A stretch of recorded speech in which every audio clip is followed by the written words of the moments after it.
Newzroom Afrika's Ziniko Mhlaba is tracking the story for us and joins us live with more information. Ziniko, another tragedy that we're having to report on. What do we know about these two individuals?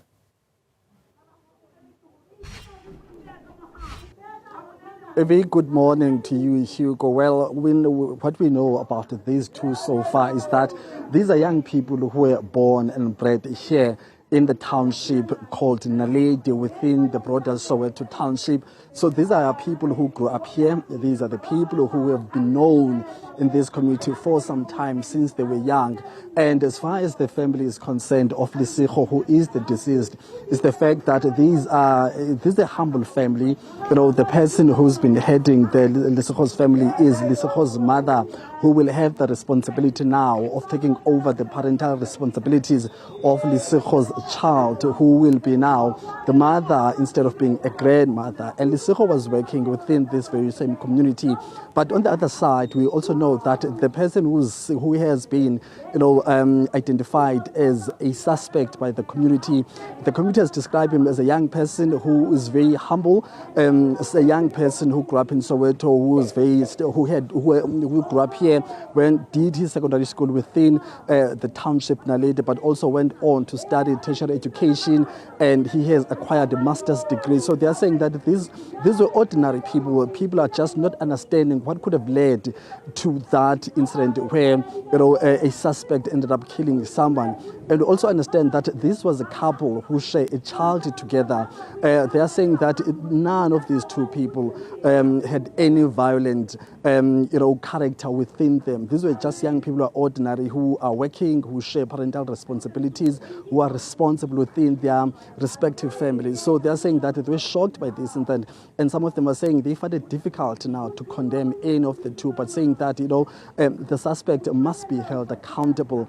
And as you rightfully said in your intro, as we try to make our way there for this car to pass Hugo, they did mention that the suspect, upon committing this incident, fled and was being searched by police, and community members, especially those who had intimate relations with him, were speaking to him, calling on him to surrender and come out. And the incident happened on Wednesday. The suspect went AWOL overnight on Thursday and on Wednesday, and on Thursday morning he went back home and asked his brother to call authorities, and the brother did exactly as instructed by the suspect, and police then went to his home to arrest him. And so that's how the events unfolded from the day of this tragic incident. And of course, he was arrested on Friday. He is currently in custody and is expected to appear in court Monday, according to the South African Police Service in Gauteng. So what's happening right now, Hugo, is that some church members have visited the family just to pay their tribute. This is an Apostolic church.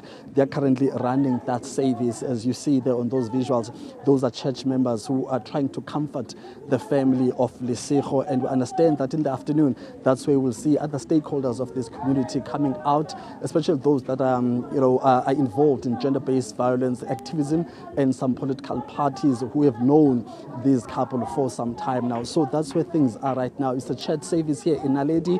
This particular church is paying tribute and coming out to support Lesego's family, because we understand that this is the church that Lesego's mother and Lesego herself were attending before that tragic incident, Hugo.